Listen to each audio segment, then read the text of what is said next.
Hello, in this video we're going to be taking a look at implicit differentiation, okay? And so I'll timestamp below the different parts of the video so you can go through to the part that you are most interested in. But I think the best place to start is the difference between an explicit and an implicit function or equation. So an example of an explicit function would be something that we're normally used to seeing. So that would be something of the form y equals some function of x like this. Okay, so it's where we have y as the subject and then some function of x. So y equals sine x could be another example. Okay, whereas on the other hand, an implicit function would be something where we've got our x's and y's mixed around. So we could have, say, xy plus y equals 12. And this isn't of the form y equals f of x or y equals a function of x. And so this is an implicit function. But you could say with this, like, we could rearrange it to make y the subject, and that's true. You could factorize out y and you get y multiplied by x plus 1 equals 12, and then we could divide both sides by x plus 1 and we get 12 over x plus 1 equals y. So we've converted it from an implicit to an explicit, okay? But sometimes you're not going to be able to do this, okay? So sometimes you'll be given something like this, say xy cubed plus x cubed y squared equals 12 plus y, for example. And with this, there's no way we can turn it into an explicit form, okay? It's going to be implicit. And so this is when our differentiation or our implicit differentiation becomes really useful, because it makes it really easy to differentiate something like this. And we can use implicit differentiation to differentiate something like that as well, and we'll look at an example of it now. So let's have a look. We have to find the derivative dy by dx of x squared plus y squared equals 100. So that is a circle centered at the origin with a radius of 10, and we want to find its derivative at the point 6, 8. Okay, so that could be, say, this point here, for example, I don't know, 6, 8. So without knowing implicit differentiation, you would probably say, okay, let's rearrange it to make y the subject. So let's do that. We could subtract x squared from both sides, and then we could take the square root of that, and then we would get that y is going to be equal to plus or minus the square root of 100 minus x squared. Okay, and so looking at this, you can see we've got, we've got a plus or a minus, so we're going to get two outputs for every input. Okay, so taking the derivative of it, we need to know, well, am I taking the plus root or the negative one? So we're interested in this point here, 6, 8, okay? So let's substitute x equals 6 into this equation. So we're going to get that y is equal to plus or minus the square root of 100 minus 6 squared, so minus 36. And that's going to be equal to, well, y is going to be plus or minus the square root of 64, okay? Which is 8. So we're going to get y is equal to plus or minus 8. And we're interested at the point where y is positive, so where y is equal to positive 8. And so we're only interested when we're calculating this derivative at the positive root, okay? So let's just take that one. So we want y to be equal to positive the square root of 100 minus x squared. And so now we've done that, we could differentiate this using the chain rule, and we could find its derivative. So we're going to have that u is going to be equal to 100 minus x squared, and then y is going to be equal to the square root of u, which we could write as u to the power of 1/2. So let's take the derivative of du by dy, or du by dx, I don't know what I'm talking about, du by dx, and we get negative 2x. And then let's take the derivative dy by du, which is going to be 1/2 u to the negative half. And you could write that as 1 over 2 square root u.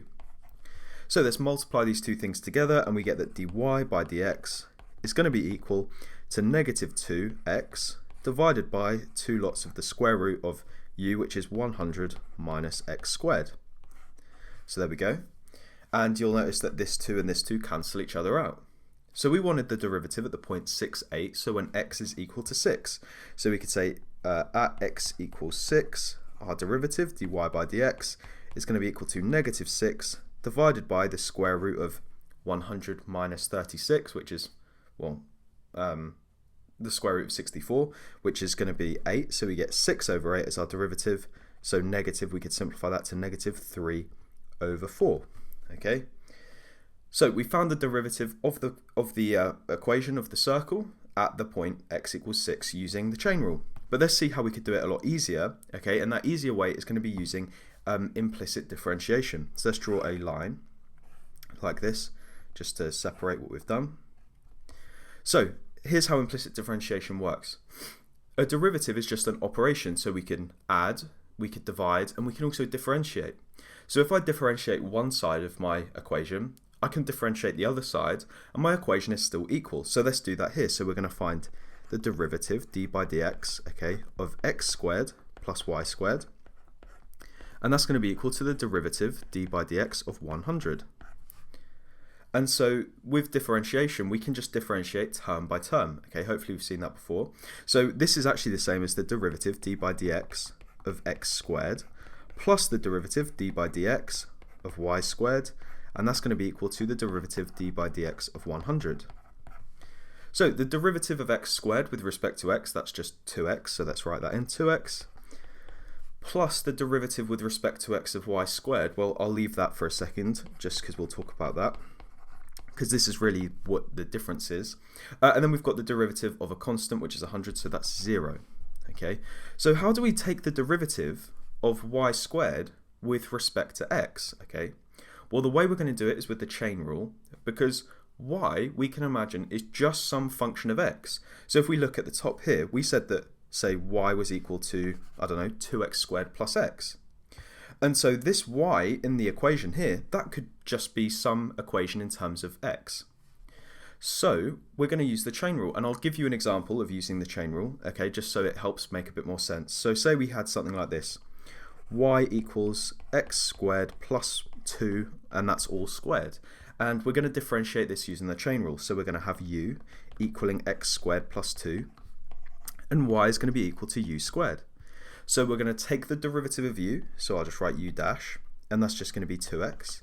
And then the derivative of y with respect to u, so that's 2u, and then we multiply them together. So we get the derivative dy by dx is equal to 2x multiplied by 2 times u, which is x squared plus 2, okay?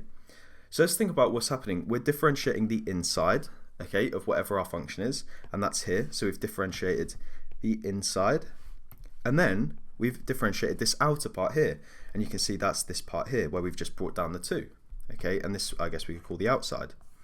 So say y was just some function of x, we're going to do the same thing.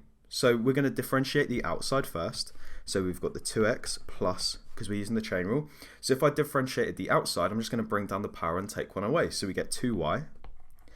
But now we just need to take the derivative of the function. So the derivative of whatever the function y is. Well, we could write that as just dy by dx, the derivative of y with respect to x. So we get dy by dx multiplied by it, and that equals 0. Okay, and that is our sort of implicit differentiation.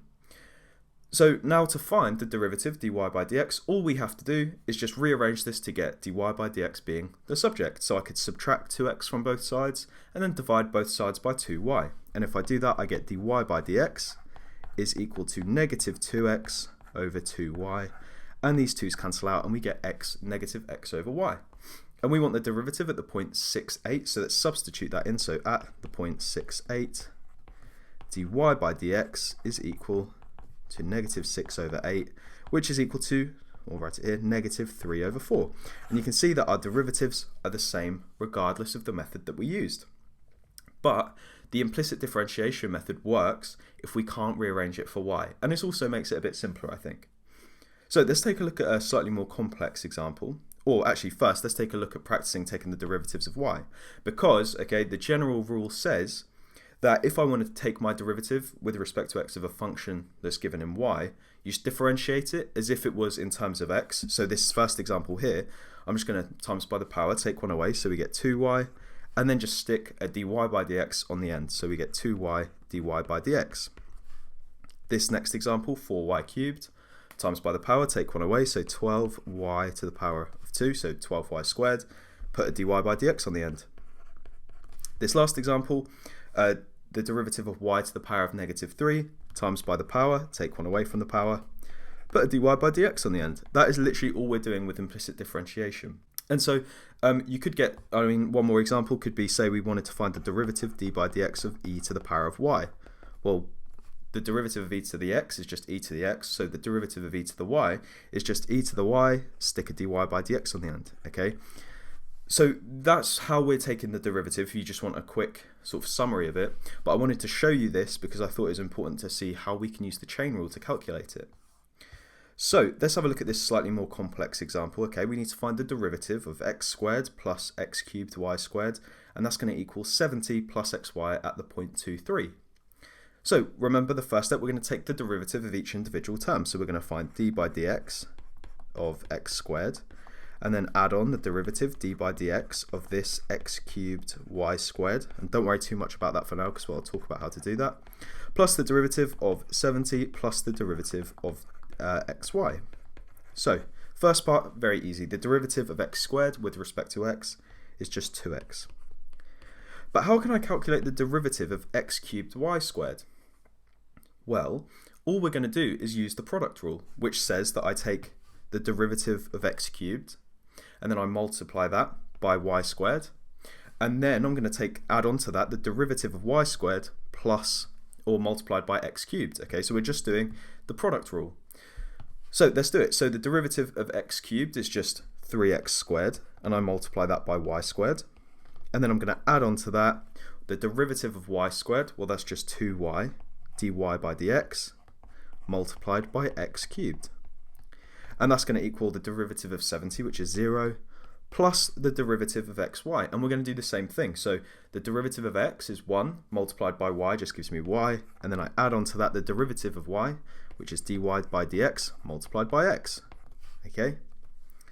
So now we've got an equation with dy by dx on both sides. So what I'm going to do is rearrange this to get the dy by dx's all on the same side, okay, because we're going to be factorizing it out. So let's bring them all over to the same side. So I'm going to subtract dy by dx multiplied by x from both sides, and we get 2x plus 3x squared y squared, plus, let's rewrite this as 2yx cubed dy by dx, minus x dy by dx, and that's going to equal y. I'm now going to subtract all of this bit here.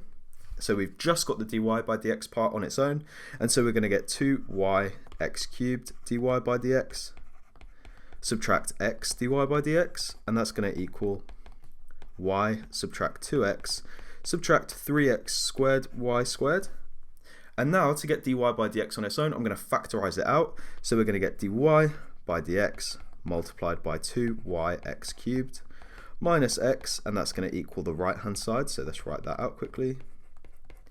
And so my last step is going to be to divide both sides by this bracket here, this 2xy or 2yx cubed minus x, and we get that dy by dx is going to be equal to this. So let me write it all out. 3x squared y squared, all divided by 2yx cubed minus x. So that's our derivative that we calculated using implicit differentiation, and we wanted to know the gradient at the point 2, 3. So we could say at 2, 3, let's just substitute that in. So dy by dx is going to be equal to, well, 3 subtract 2 times 2, which is 4, minus 3 multiplied by 2 squared, which is 4, multiplied by y squared, which is 9. And that's all going to be divided by 2 multiplied by 3 multiplied by 2 cubed minus 2, okay? And you could work that out and calculate the derivative at that point. So hopefully this video was useful. If it was, subscribe, like the video, and check out my channel for tons of other tutorials, and share it. And thanks for watching.